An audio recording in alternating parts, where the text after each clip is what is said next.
Hello there everyone, today we'll be making a sword/weapon combo system. Very dynamic, applicable to pretty much whatever weapons you want to do, and should be very easy to follow. In order to use this, you're going to have to understand how this system works and what these 3 zeros represent. This first one is the category that the combo's in. It is the 100th place. The second 0 is the combo that is in that category. And lastly is the individual hit that is in the combo within that category. Have it separated in this way in cases in which you want more variety and control over everything happening. Maybe attacks with specific trade-offs, conditionals, cooldowns, and or utility. The way that I like using this is having higher the category, the stronger or more utility you get from the combos within it. Or using a category to fill conditionals for another combo in a different category. Upon crouching, you can swap between the categories that hold their own selection of combos. The score display on the side shows that acupuncture is in the second category and is the third combo. Yield My Flesh is the third category, the first combo with no connected attacks. Alright, so in a bit we'll be making the combos in the first category. There's actually completely nothing different from normally attacking, other than the sword effect, so for this one. Keep an eye on how the combo scoreboard changes. You probably saw that it skipped a number. That's it, going from one combo to another.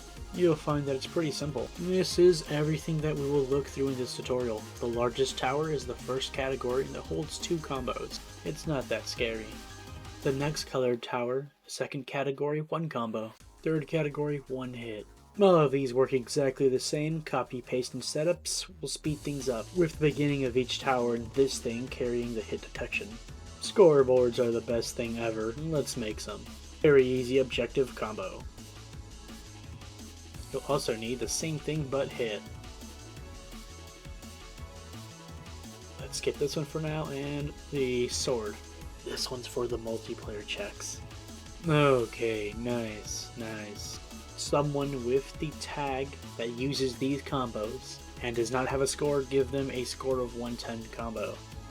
Yay. We will be looking at the action bar text later. Raw text, Jason and all. Alright, so we'll be doing this large tower, but first we're going to start with this little tiny thing. The very friendly multiplayer hit detection. Players with the tag holding an iron sword in their main hand will get set 1 sword. Think of this as a yes, they are holding it. Unless they have the sword, they will be set 0 score. That's it, it's pretty much a yes or no check. Replace item will run on players with the tag Kim, combo equaling 110 through 133, and if they don't have this sword on their 8th slot, give iron sword with an infinitesimal durability. That's pretty much how the first part of each tower works as a hit detection for individuals sharing a tag.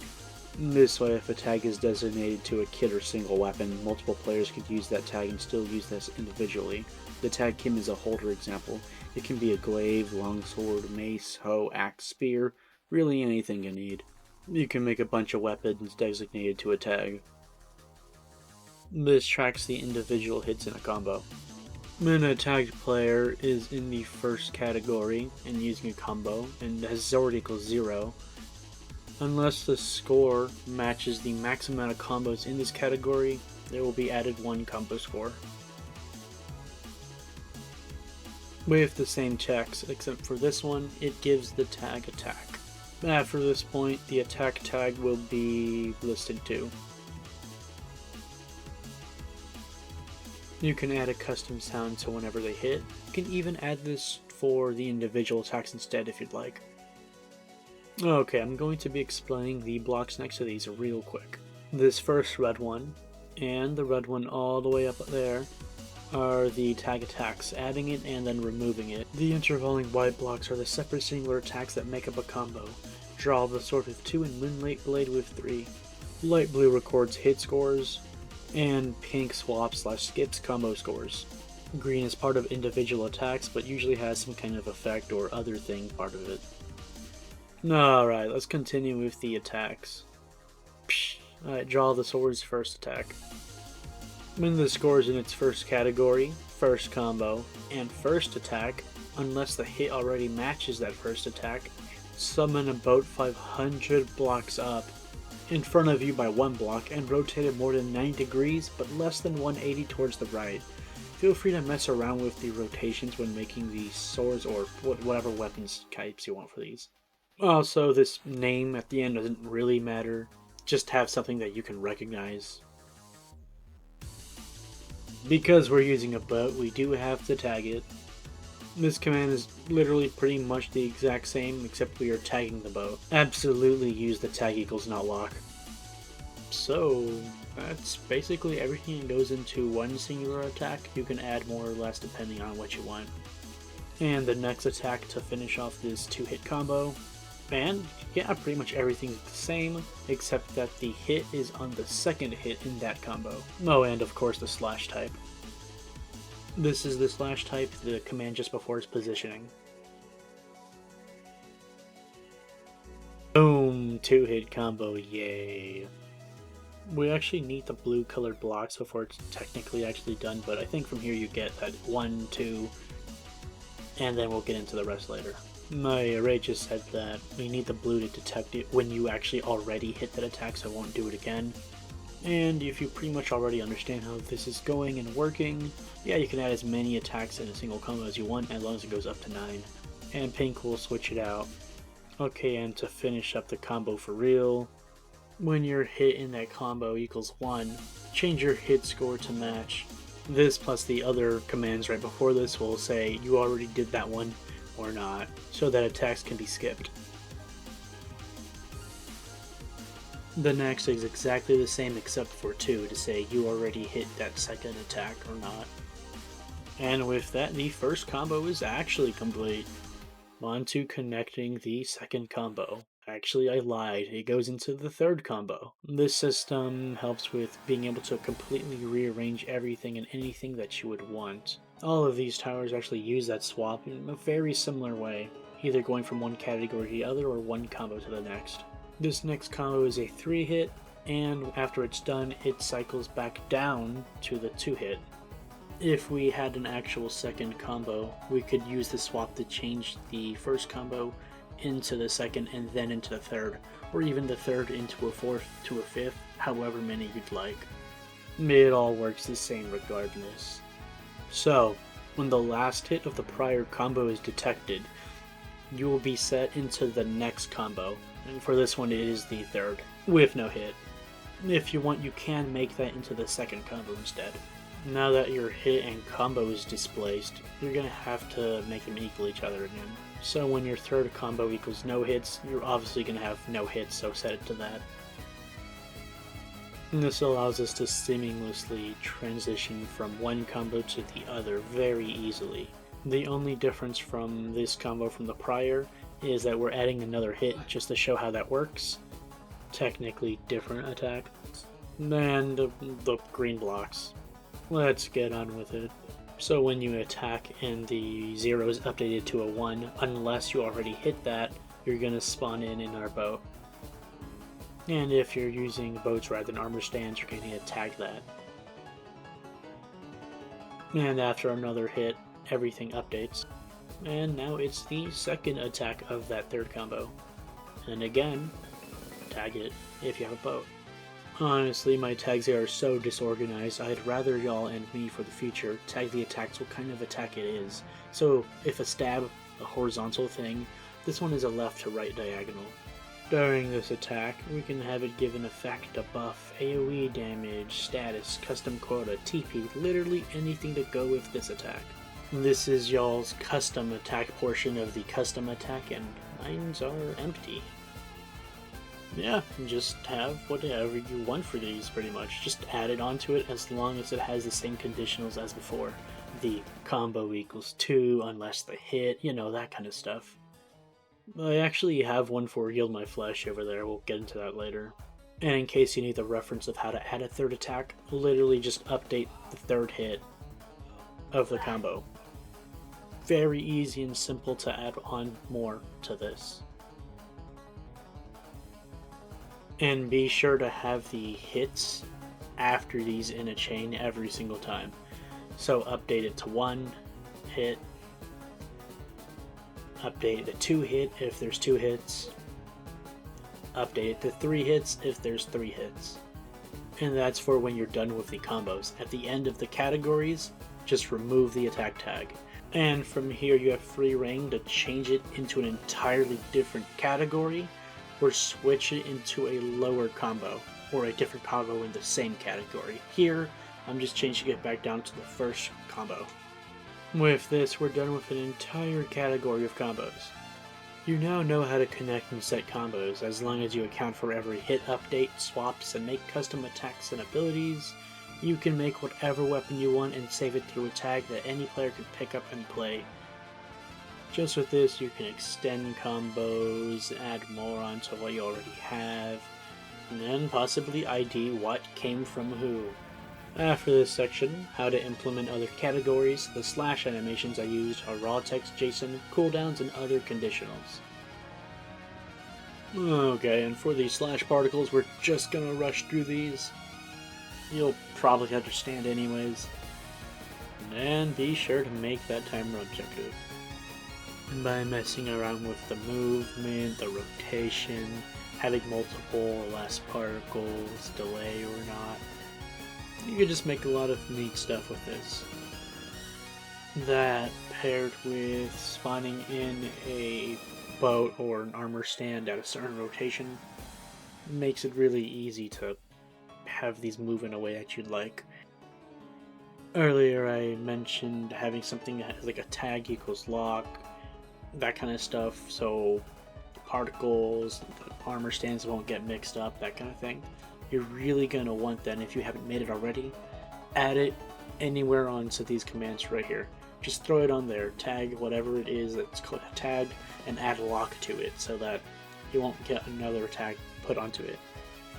The locking tag doesn't work if when you originally tag it, it doesn't have that tag not equals lock. When making the action bar, I wanted a way to show how many attacks are in that combo, because without that I feel like you just would go through things without understanding what's going on. So having that would be really neat.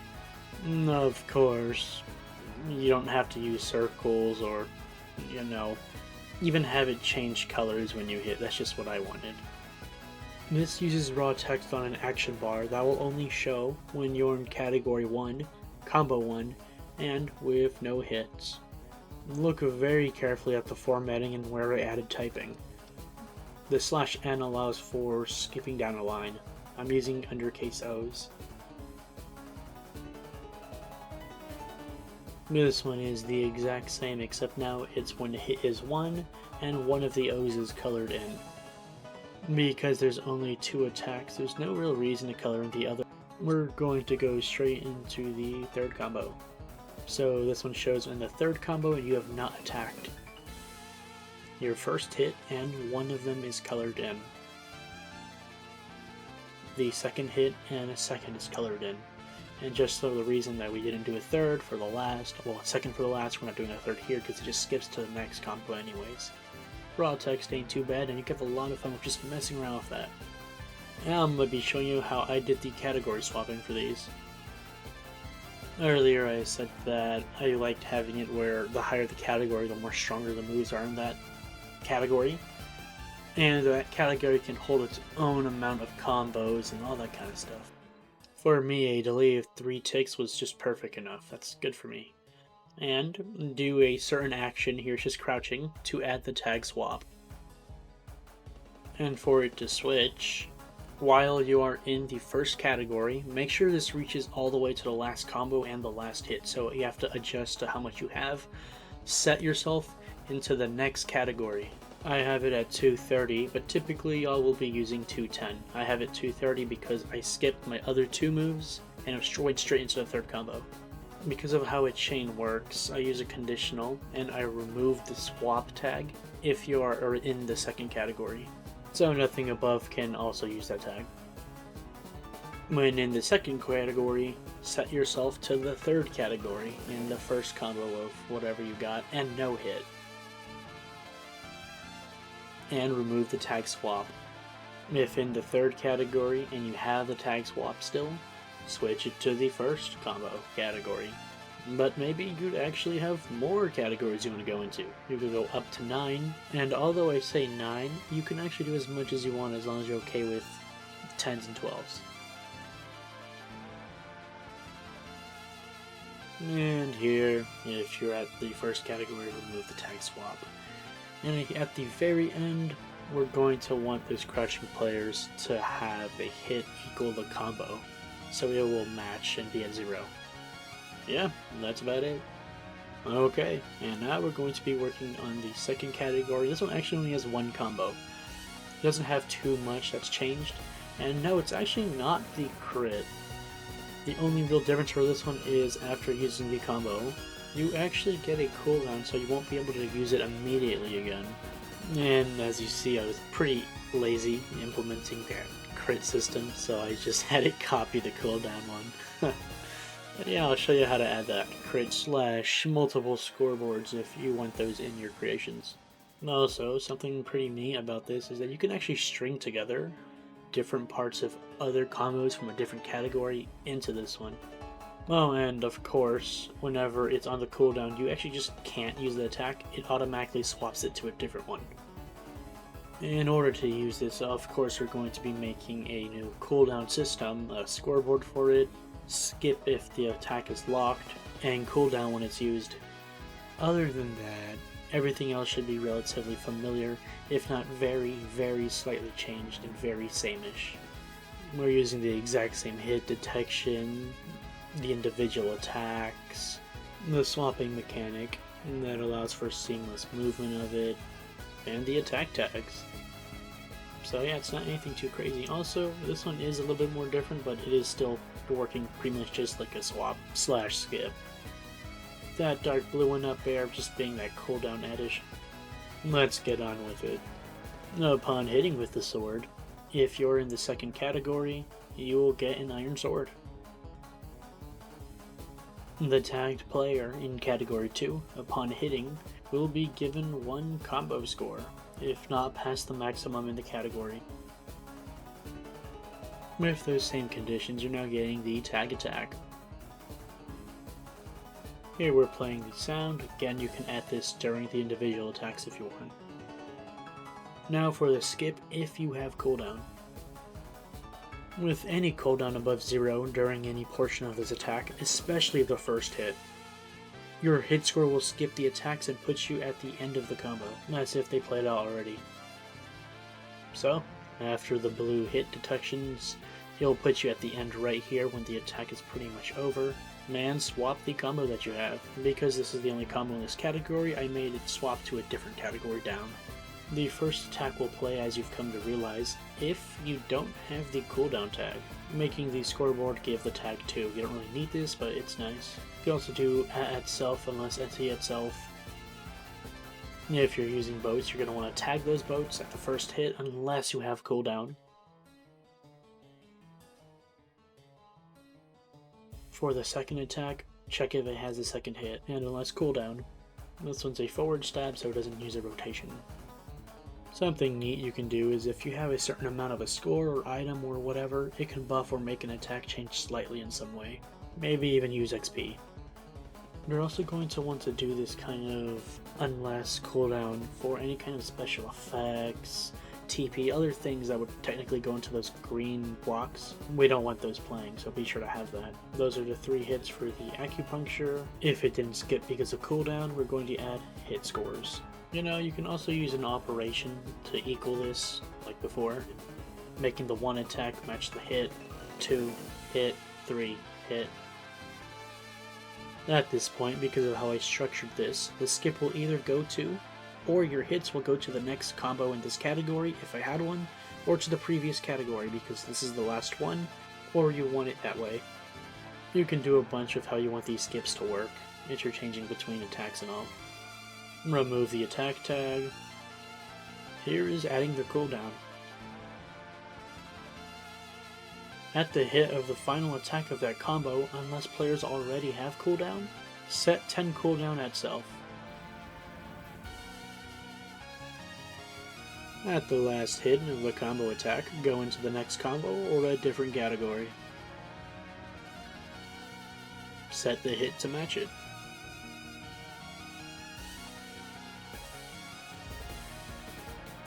Let's make the actual cooldown system now.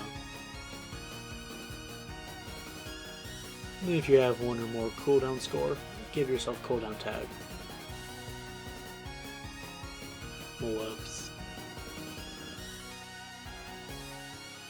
When the cooldown score is 0 or above, get -1 cooldown. This one does have a delay of 1 second, 20 ticks. So paranoid about that one. When the cooldown is 0 or less, remove the cooldown tag. When cooldown is 0 or less, reset your cooldown. And yes, make sure it's in that chain order. The action bar text works exactly the same, except with the addition of a scoreboard to visibly show any positive statuses, and obviously the cooldown. What am I doing? This is the one. Okay, so 4 commands. We're doing the scary one first. When on the 3rd combo and you have cooldown, run the title raw text in your action bar, text tangent acupuncture, text skip line, the O's for each hit. You don't need that special white color right there, there's no need, and a bunch of spaces after the O's towards the CD colon. Right next to the CD, show the score of your own cooldown, giving a nice effect of it like connecting or something. Then text /n, then whatever special property this attack has, in this case it's crit, and then put the objective that goes with it. In this case it shows it as a crit % number chance. Also, this one shows that the attacks are unused. It doesn't really matter if it's like that or not, since you can't use them anyways. The rest are a bit easier, which is nice. When you are on the 3rd combo with no attack, it'll show the coins again like normal, a crit, but it doesn't have the cooldown. The rest will be like that except for the coins and hit score going up and darkening.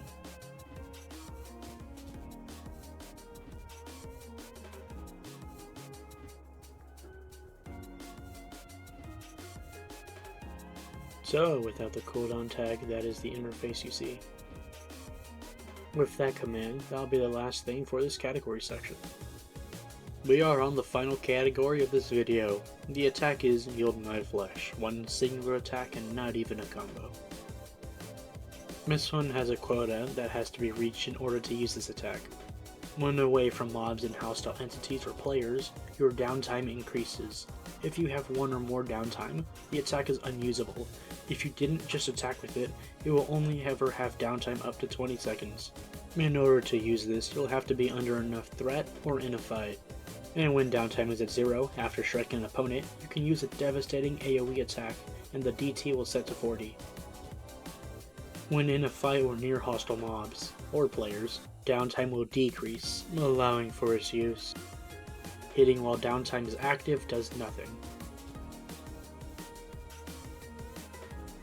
After successfully hitting with Yield My Flesh, it swaps to the combos in the 2nd category. There is another thing that this move does, but I will not be getting into it in this video. With the knowledge that you now have, I urge you to try. Maybe I make a character kit out of it. We will see. Alright, so if you're in the 3rd category, using the first to the last combo since this is everything, right here in the text I have Yield My Flesh. You can even color it red if you like. And again in our text, skip a line, a singular attack shown, and a bunch of spaces until we get to the DT, colon and a space after that. By DT, we have the objective Yield My Flesh downtime. Text, skip a line, crit %, an objective to go with crit, text, followed by a few spaces that goes into changing the text white, AoE 4. I have the spaces there so that the crit % number won't be touching the AoE. So yeah, no natural spaces, you have to make them yourself. That is the only interface text that we're making for this one. It does not need any more, unless of course you're making your own. I can go ahead and make the objective for Yield My Flesh downtime. And unlike the other objective for acupuncture, the cooldown, this one only has 2 commands rather than the 4. Yeah, delay of 20 ticks. Execute as the weapon user at itself, unless family equals monster or a type equals player is 15 blocks near you and 1 block away. And if your own downtime score is not 20 or more, you will get 1 downtime. So if monsters or players that are not on the same block as you are 15 blocks nearby, and if you don't already have 20 or more DT, get 1 DT. Another second delay. If any entity is 15 blocks around and 1 away, unless you have 0 or less downtime, add yourself -1 downtime. Any entity will trigger this, but score won't go down because you're also always getting downtime unless nearby hostile entities. A very simple mechanic. Something else that you might want to pair with something like this is maybe if the entity you're closest to has a certain amount of bleed or other kind of custom status, then it could give like extra damage, or it's then usable, that kind of stuff. This one is a very small tower, very familiar stuff, and a green block with only 2 white ones. You can probably guess what's going on there. And the dark blue for the downtime application. And we're starting with the hit detection as always. Win at category 3, and the combo you're using, get sword. When the hit's detected, add combo 1, the unless here is also unnecessary. Give the self tag. Sound. I should have made this deeper before making the video. Onto attacks. New stuff. Look at this first. When at the first hit, it checks if you don't have hit matching, and also if downtime does not match 1 or more. Then if not, position 500 blocks up, summon an armor stand 1 block in the direction you're facing 90 degrees to the right, and called Yield My Flesh. The 3 dots are necessary for this version of the summon to work. It is possible to summon in without this. Honestly, I forgot what those 3 dots were called. If you know what it is, I ask if you could update me on that, it's been a while. Okay, for the next command, the exact same checks. The first hit does not match the hit. Yield My Flesh 1 or more. Position 3 blocks away, run damage to everything 2.8 blocks around, and make it 13 entity attack. But I forgot about the entity itself. We got 1 blue for the 1 hit. Yeah, just update that. Now we're just removing the attack tag. Same command as last time except for the first attack. Unless it's hit, unless downtime 1 or more, add yourself 40 downtime. Last thing, because this is the only combo in this category, it swaps to the first combo in the second category. If the third category had more, I'll have it swap to the second combo, and after all are unusable, then it'll automatically swap to the second category. And that's all for Yield My Flesh. After this is the consequences of not having a lock system and showing the particles for Yield My Flesh and some other ones I either neglected or just forgot to show earlier, in case you want to see that.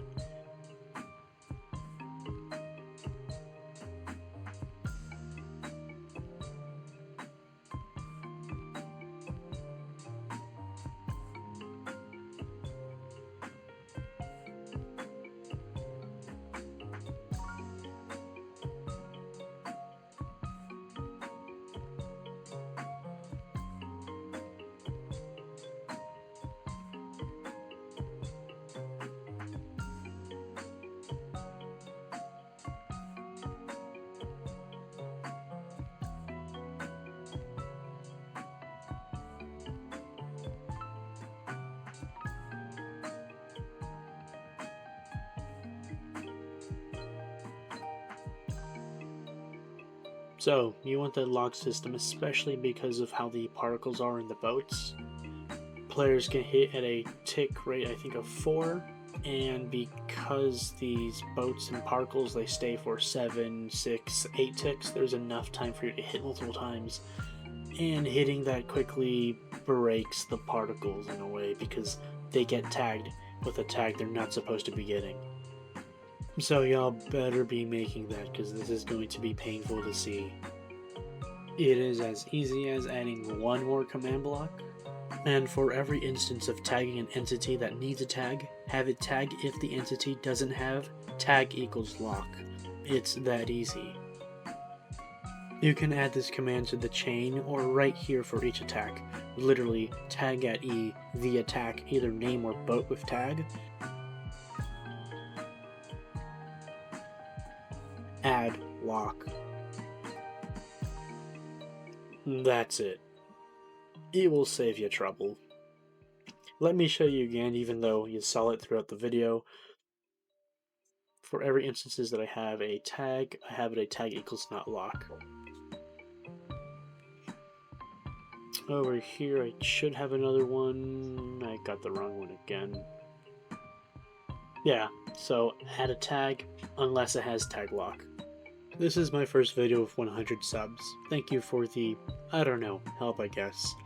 I may not sound as such, but I am pretty grateful and appreciate that.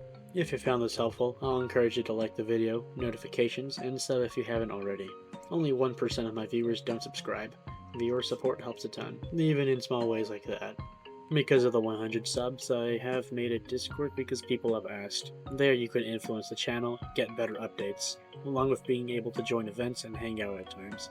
We'll also eventually have world downloads, opportunities for early playtesting, and other people who also are really good at commands. That's it for now. Goodbye.